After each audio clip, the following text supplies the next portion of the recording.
Hello, hello, hello, hello. Let's throw up this thing here. Hello. Hey, how's it going?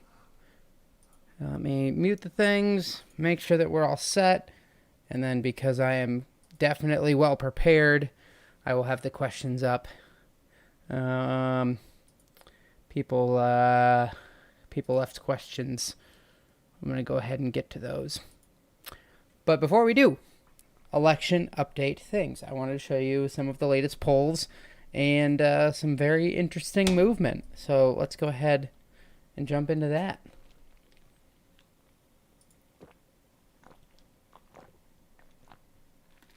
Hopefully you can't hear me swallowing large amounts of water. So here we go. Some general polls from today. There is a couple of big ones, mostly from Monmouth. So check it out. Georgia, specifically, +2, +4, and +5. Very good news for Biden. That's not something that he's expected to win, so that is A-okay. I was leaning in the mic. Oh, and P.S. I got my Snowball shirt on today. Go Snowballs. Gotta love them, right? So there's also obviously good news in Michigan, Wisconsin. We need to talk about this poll a little bit. I don't think Biden's up 17 points in Michigan, but one of the things. Oh, Tyler, thanks. That's a perfect time on your question. One of the things is that we need to talk about herding in polling and the idea of what herding means. So, oftentimes near the end of an election, a lot of pollsters start filtering their own results to be closer to the average. Let me turn this down a little hot. Closer to the average of what they think the result is going to be. Right now, that seems to be Biden by between, we'll call it 6 to 10, a nice broad range there. So to publish something that says Biden +17 seems insane. And sorry, this is in Wisconsin. As you can see, let's filter down to just Wisconsin so we really can show how this is an outlier. I don't want to be misleading here. So you can see conventional wisdom is 8.5, but there's been a lot of close ones, 4, 10, 5. So all of a sudden you have this 17 and you're like, WTF, what the hell is going on here? So when you poll, the reason that a lot of other things tend to do that is because after the election, they want to say, hey, look, our polling was good and our polling was accurate. That's not the way that polls work. Every poll has polling error, and you just hope to hit within that range, and it's really hard because who knows? On October 7th, was +5 within a reasonable degree? No one knows. We didn't have the election. And something on November 3rd is not the same as October 7th, is not the same as September 27th, etc. So one of the nice things is that when you're an ABC News, Washington Post poll, and you are really good, really solid methodology, you're allowed to post some kind of outside of the norm results. So you can put out a +17. And with the margin of error, this may not be wrong. You shouldn't look at this and be like, well, this is ridiculous. That's not the case. This is within the realm. It's probably more of an outlier, but if you do enough polls, you should expect outliers. So this is not a bad poll, but you just also shouldn't latch on oh, Biden opened a 17-point lead in Wisconsin. No, not really. That's just what kind of one poll shows, but it does show that Biden's got a good lead there. I mean, it moved this thing from, by about a 1.5 just on its own. And so that does need to be kind of folded in. So going back to just other all generic polls, if you want to work with me here, 538. A couple more key ones. This is the huge one. So Georgia, specifically this top line one. So Georgia has a special election, and it's a runoff election. So if there's somebody doesn't get enough votes, it goes to runoffs. And what they were missing for a long time was head-to-head of Warnock v. Collins, Warnock v. Loeffler, etc. And then these ones, ignore, these aren't the right way to look at it because it's a runoff. They're putting one Democrat against two Republicans, so this isn't really correct. So don't read into this. But they do the heads up, and Warnock seems to have a huge lead, which is very surprising. Even more surprising is Ossoff. I think I'm pronouncing that correctly, but I'll have to circle back and figure that out. The fact that he got 3 polls that say he's up by +1, 2, and 3, bananas. That's huge. This is a seat that was considered non-competitive for a good chunk of time, and now you have a Democrat with a polling lead. A Democrat, like Georgia might produce 2 Democrats. That is not something that anybody expected when this started. So both of those two things have really kind of shifted. If we go back to our good old interactive here and we look at the Senate forecast, if you are... Oh, this actually just changed in the last time that I looked. So I hope this is still true. If you watched earlier, I used to say that Iowa was the... Oh, and it is back. It is 1 tick over the majority. When I looked earlier today, this Georgia seat was actually really far in Warnock's favor. So I'm surprised. I don't know what has changed between like when I looked at it a couple hours ago. But it actually went as far as being more likely than North Carolina or Maine, which was shocking to say the least. And then this one here, the second seat, this isn't completely outside their own possibility. You can see it's basically like the third most likely kind of pickup that may go Democrat. Basically, if the polling error swings in Democrats' favor, they're going to pick up potentially both Georgia seats, which would that'd be, no one would see that happening. You can go all the way as far as Montana and one more in Kansas. Now, just with statistics, it's probably likely that Democrats are going to pick up either one of the Georgia seats, the Iowa seat, Kansas, and the Montana. I mean, sure, Republicans are favored in all of them. But I'm just going to we're going to do some quick calculations here so you can kind of see how this shakes out. This is why no NFL team ever goes 16-0.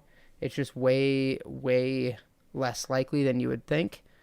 So 32 plus 24. So we're going to say that they have a 56% chance to win there. So that'd be 0.44. 0.56. We're doing winning. So 0.56 and then 0.63. And they are, we'll go to Kansas, 0.74. Montana is 0.65. And where was that last one? Both Georgia. Was it North Carolina? Was that the one that Iowa, of course, where they're actually not favored. So we'll do a 0.42 there. They have exactly a 7% chance, if this is perfect, of picking that up, which is not going to happen. I mean, it might happen, but it's very rare. So odds are that Democrats are going to pick up one. I mean, odds are reasonable. Republicans may win either Maine or North Carolina. It's tough. Things are typically correlated, so if they swing and say, given the background that Democrats win, say, Montana, they'll become massively likely to win Maine and North Carolina just because these states are correlated and things kind of pull in certain directions. So that's pretty neat. That's kind of all there was for polling today. As you can see, I think Trump is still... now it's down to 11. This is a historic low. You can see he's just not very likely. In Iowa, hey... Look at that. Iowa jumped Texas and Ohio and is now just barely in Biden's favor. Wouldn't that be neat? Georgia has kind of swung over as well. We talked about this when it happened earlier. Florida's a little further down. I think North Carolina jumped it in position. These 3 states all very, very important. Again, you can see why if Biden wins basically any of these, he's probably over the finish line more than likely. But even Texas and Ohio are in play. I mean, 41% ain't bad, right? I mean, so Biden has a 41% chance to win here. Trump has like a 41% chance to win Georgia. It's close to Georgia. Florida is even lower than that. So we'll see. We'll see which direction things swing in. So we'll get into the Q&A. If you're sticking around, feel free to throw some.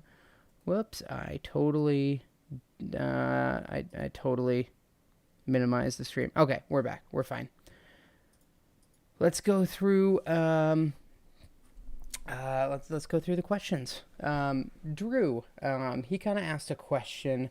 Basically, his original was, do you believe that there's a large number of Trump voters who are not participating in the polls? And I kind of said no, hidden Trump voters, but he brought up a good point in that basically, are there Trump supporters who are not being contacted for polling due to some sort of systematic way to swing things? Like, are the pollsters like purposely missing a large Trump demographic, for example? So, I think there's a big thing in weighting poll responses. And this is a whole science that I personally don't participate in, so I'm not a super expert by any means, just a hobbyist. But one of the things that they do is they learn to weight certain groups, because some groups are not likely to pick up the phone. Some groups are only likely to text poll answers. Like young males, for example, right around 30s, are very likely to respond to poll or text polling, but as far as like picking up the phone, they're not going to do it. And typically elderly people are much more likely to pick up the phone, just kind of a generational thing. So what they do is they actually weight the responses, because it's very hard to say get a hold of a person who fits X demographic group. They actually punch them up just a little bit and make them a little bit more. And actually, we're gonna raise this up a little bit. That's a little better. They actually punch up their answers just a little bit and weight them more, because they know, like, okay, if we get 500 people, we're not going to get a representative sample of this group. And actually, this group probably picks up the phone more than, would be represented in the general public.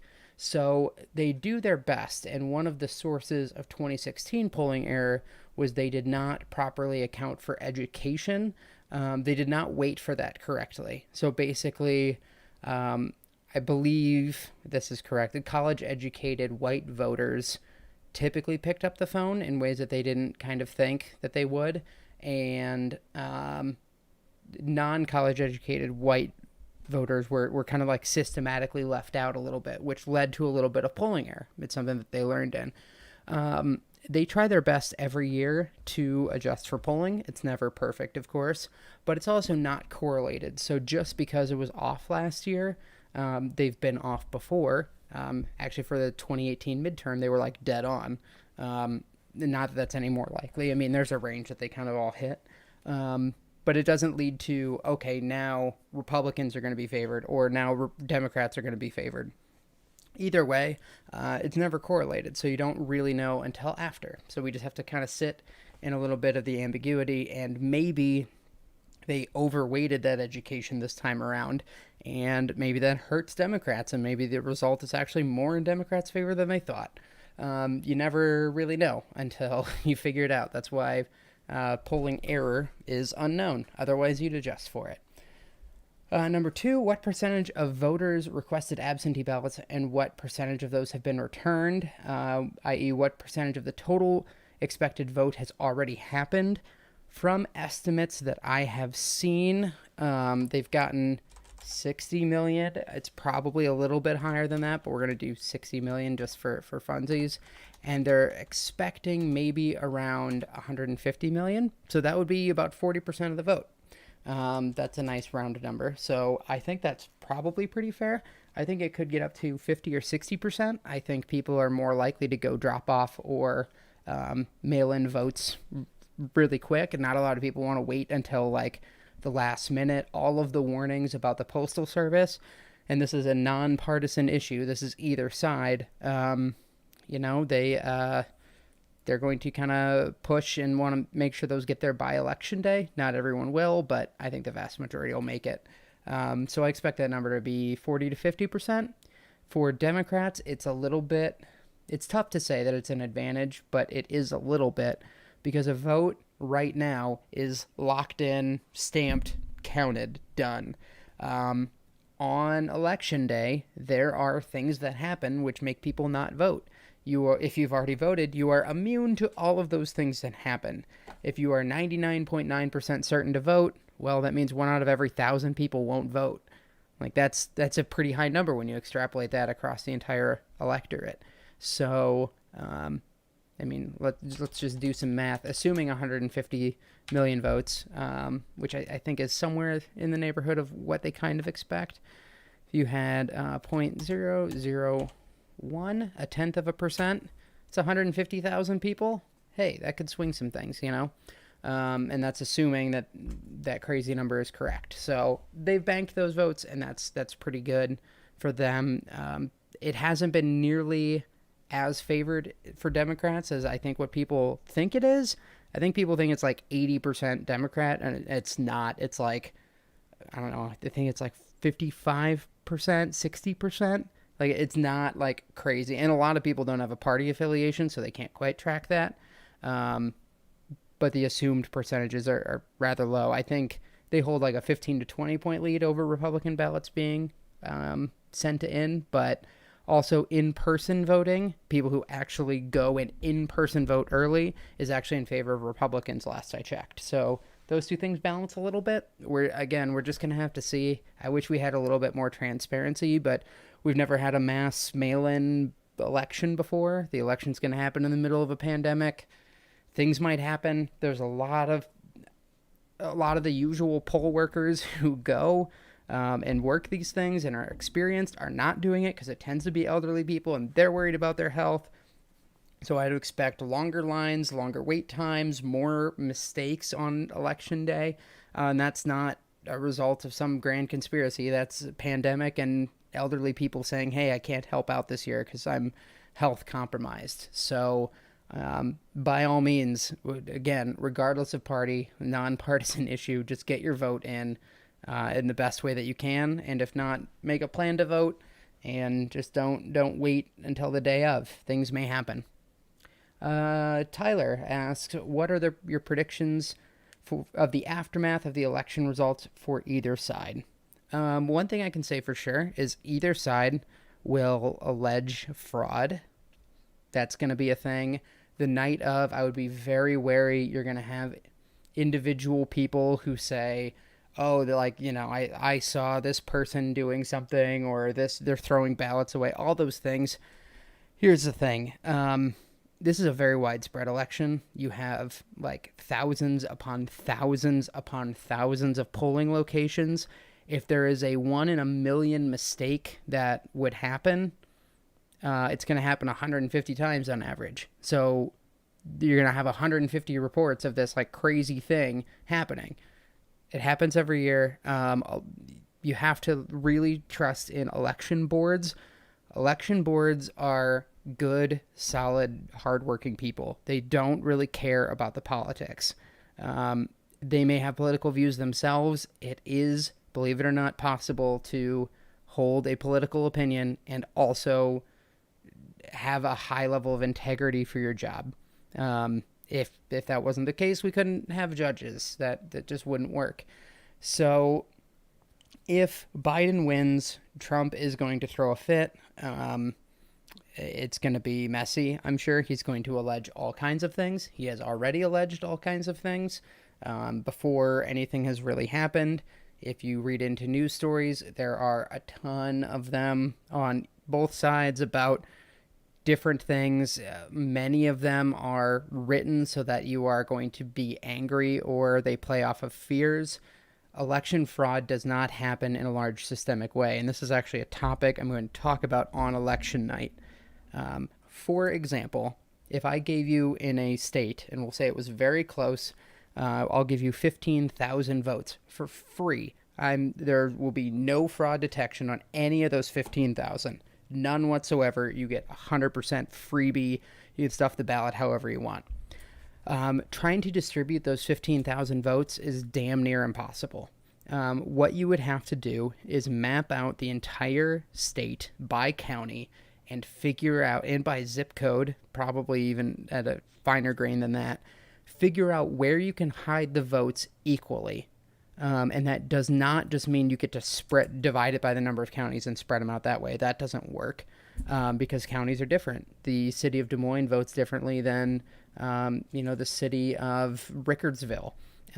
It's just different. So you have to figure out how to systematically pack votes in areas that won't get caught by the math of everything, which is insane. You're going to have to mobilize that many people or that group or have that many ballots turned in all these disparate locations. And afterwards, you have to not get caught. This is what happened in the most recent, it was actually a Republican election, although I don't think that matters, where they tried to stuff a ballot box. And it was found very easily because one county was way out of whack. They were like twice the Republican rate of every county surrounding them. And in math, those things just stand out and they don't make sense. So trying to mobilize a force, even if you could, to influence election fraud just isn't going to happen. I got some more questions too. So I'm gonna go through. Drew, I also read. Sorry, I kind of got off track. I was gonna address that. That's a thing. So again, I guess if Trump wins, there's going to be the same calls. It is statistically less likely for Trump to win. I'm sorry if that is not your opinion, but that is the fact of the election. It does not mean that Trump can't win. This is the only wrong opinions on the race are anything that projects certainty. It is an uncertain thing, and who knows? There is room for unknown. Jonathan asks, what are your qualifications to provide extremely biased political answers? I do my best. You can take it or leave it, but I promise that I read a bunch and I try to give you the best information. I don't think that my position as Facebook person with a total of 4 viewers think that it's worth my time to try to fabricate large pieces of information and distribute them outward. I just don't think it's worth it. That'd be a lot of time and effort to put into a lie. So I do my best, and you're free to disagree. I'm not going to nail this thing. That's for sure. Ben asked, Danny, is Texas going to happen? Texas going to happen, bro? I mean, it's in play. I can pull it up on screen here. 30%, maybe. There's a chance. 30% if 538 is correct, which it isn't within reason. But we'll see. I have good feelings, but I had really good feelings in 2016, and I didn't want to deal with that. Circling back to Drew's question, basically, are Trump voters saying, F you, I'm not going to participate in the polls? Or the flip side is, what if Trump voters pretend that they are telling pollsters, oh yeah, I'm a Biden voter? I don't think that there is enough of a movement. If you had a big enough movement that it would move the polls, like if you said, okay, Trump started telling his people, I need you to start telling the pollsters that you're going to vote for Biden. That's kind of, I think, in the same vein. But yeah, it's just basically like F them. They purposely sit out or give erroneous answers, I think is even worse. I don't know. Politics has always been a bit polarizing. People tend, I'm sure Democrats do that too, because there's some advantage to being the underdog. You can tell this by Biden's advertising. They're trying to advertise all kinds of things, that they're an underdog in this election. They aren't, but I understand the messaging. It makes sense. I'm not quite deep enough to know, but they do have measures in place to try to figure those things out. I think part of it is just the systematic and large-scale sampling. If those exist, they get filtered out more or less. I think it's just you're sampling hundreds and thousands of people. And if you have bad actors, there either has to be a movement where like people are talking about it, because let's be real, anybody on either side that tries to do stuff like that is talking about it. Where then that's perceptible and something that you can pick up on. Oh, thank you, Panzer Elite, for following. I missed you 22 minutes ago. Yeah, and Drew, you're not unclear. That question can mean like 5 different things. So I wanted to make sure we narrowed it down to the answer. So I tried really hard to see if I could get a pollster here in town. One of my favorites to be on the podcast, but so far no such luck. On that note, I can report that we're going to have a super secret guest. I'm interviewing her tomorrow, but she is a state Senate candidate. So we will actually have a state Senate Iowa candidate on the broadcast that y'all can vote for. And she will be, she's on the ballot. I voted for her. She's the state senator in my district.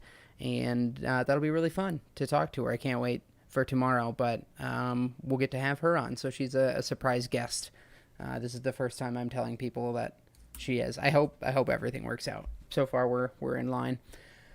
I think that is about all of the questions. I'll take a nice big drink here. Wait for any more to come in. I hate blender bottles because they let ice chunks through, and then I have to stop drinking to chew the ice chunk, and I don't like it.